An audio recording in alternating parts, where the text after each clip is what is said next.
Hello guys, আজকে আমি দেখাবো বাস সিমুলেটর ইন্দোনেশিয়াতে কিভাবে স্কিন সেট করতে হয়। তো প্রথমে আপনারা গেমে এসে পড়বেন।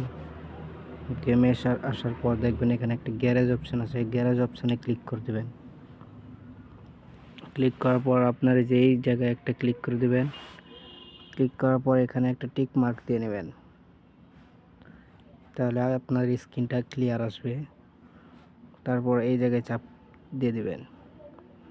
দেওয়ার পর প্রথমে আপনাদেরকে গাড়ির স্কিনগুলো ডাউনলোড করতে হবে। তো ডাউনলোড লিঙ্ক আমি আমার ভিডিও ডিসক্রিপশনে দিয়ে দেব। তো অলরেডি আমার এখানে কিছু ডাউনলোড করা আছে।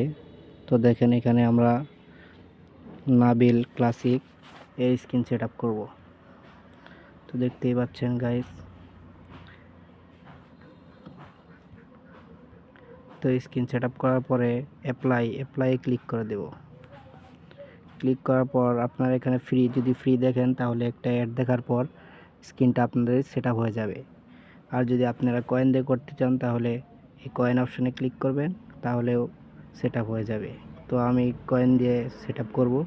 তো আমি কয়েন স্ক্রিনে ক্লিক করে দিলাম। তো দেখতেই পাচ্ছেন গাইস, আমাদের বাসটা সেট আপ হয়ে গেল। তো এইভাবে গাইস সেট আপ করতে হয়। কোনো কিছু জানতে চাইলে আমার কমেন্ট বক্সে বলে দিবেন।